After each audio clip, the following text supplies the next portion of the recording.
Nashik metro, एक सपना जो शहर को पूरी तरह बदलने वाला था। लेकिन जानते हैं क्या हुआ? एक भी ईंट रखे बिना ही वो सपना टूट गया। ये कहानी है एक बहुत बड़े वादे की और उससे भी बड़ी नाकामी की। चलिए इसके पीछे की पूरी कहानी समझते हैं। सवाल बहुत सीधा है। 2100 करोड़ रुपए, इतनी बड़ी रकम मंजूर हो जाए, सारे प्लान बन जाएं और फिर भी प्रोजेक्ट शुरू होने से पहले ही रद्द हो जाए। आखिर ये होता कैसे है? यही वो पहेली है जिसे आज हम सुलझाने की कोशिश करेंगे। तो कहानी का पहला हिस्सा है एक अधूरा सपना। ये बात है नासिक के उस महत्वाकांक्षी मेट्रो नियो प्रोजेक्ट की, जिस पर ऐसी रोक लगी कि शहर की सारी उम्मीदें धरी की धरी रह गई। 2100 करोड़ रुपए, इस नंबर पे जरा गौर कीजिए। ये कोई छोटी मोटी रकम नहीं है। जब 2021 के केंद्रीय बजट में इसका ऐलान हुआ था ना, तो ये सिर्फ एक आंकड़ा नहीं था। ये शहर के भविष्य के लिए एक बहुत बड़ा भरोसा था, एक उम्मीद थी। और फिर अचानक सब कुछ थम गया। केंद्र सरकार ने एक झटके में मेट्रो नियो प्रोजेक्ट को अनिश्चित काल के लिए सस्पेंड कर दिया। मतलब कब शुरू होगा भी या नहीं, कुछ पता नहीं। नासिक के लिए ये एक बहुत बड़ा झटका था और सबके मन में बस एक ही सवाल था, आखिर ऐसा हुआ क्यों? तो इस क्यों का जवाब जानने से पहले ये समझना जरूरी है कि ये मेट्रो नियो का वादा आखिर था क्या? क्यों इससे नासिक जैसे शहर के लिए एक बिल्कुल सही समाधान माना जा रहा था? तो ये मेट्रो नियो आखिर है क्या? देखिए, ये कोई पारंपरिक ट्रेन वाली मेट्रो नहीं थी। इसकी कल्पना कुछ ऐसी थी जैसे रबर के टायरों पर चलने वाली इलेक्ट्रिक बसें जो अपने एक खास एलिवेटेड ट्रैक पर दौड़ती। मतलब एक आधुनिक कम लागत वाला सिस्टम जो नासिक जैसे तेजी से बढ़ते शहरों के लिए एकदम परफेक्ट माना जा रहा था। अब जरा वादों और हकीकत के बीच का फासला देखिए। मेट्रो की बातें 2009 से शुरू हुई। 2019 में मेट्रो नियो की घोषणा हुई तो उम्मीदें बढ़ गईं।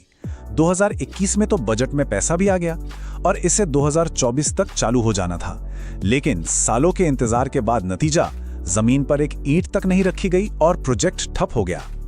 तो फिर सबसे बड़ा सवाल कि इतना जरूरी प्रोजेक्ट आखिर रुका क्यों? इसका जवाब 2 शब्दों में छिपा है, राजनीति और गतिरोध। यही वो 2 वजहें थीं जिन्होंने इस सपने को कभी हकीकत बनने ही नहीं दिया। मैं नासिक को गोद ले रहा हूं। जब देवेंद्र फडणवीस ने यह कहा था तो ये सिर्फ एक बयान नहीं था, ये एक बहुत बड़ा वादा था जिसने पूरे शहर में उम्मीद की एक नई लहर दौड़ा दी थी। लगा था कि अब तो नासिक के विकास को कोई रोक नहीं सकता। लेकिन फिर कहानी में एक मोड़ आया। सरकार के ही एक बड़े मंत्री, उस वक्त के गार्डियन मिनिस्टर छगन भुजबल ने प्रोजेक्ट की व्यवहार्यता, मतलब इसकी फीजिबिलिटी पर ही सवाल खड़ा कर दिया। इस एक बयान ने साफ कर दिया कि प्रोजेक्ट पर राजनीतिक एकता है ही नहीं और बिना राजनीतिक इच्छा शक्ति के ऐसे बड़े प्रोजेक्ट आगे बढ़ ही नहीं पाते। राजनीति तो एक तरफ, प्रशासनिक बाधाओं का तो जैसे एक जाल बिछा हुआ था। फ्लाईओवर का डिजाइन कैसा हो, इसी पर सहमति नहीं बनी। पास के आर्टिलरी सेंटर ने कंस्ट्रक्शन की ऊंचाई पर पाबंदी लगा दी और सबसे बुनियादी काम, जमीन अधिग्रहण, वो तो कभी पूरा ही नहीं हुआ। साफ तौर पर केंद्र और राज्य के बीच तालमेल की पूरी तरह से कमी थी।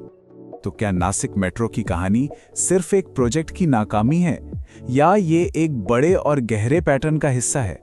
सच तो ये है कि ये सिर्फ एक घटना नहीं बल्कि एक लक्षण है, एक बड़ी समस्या का। 500 करोड़ रुपए, एक और बड़ी रकम। लेकिन सवाल ये है कि इसका नासिक मेट्रो से क्या लेना देना है?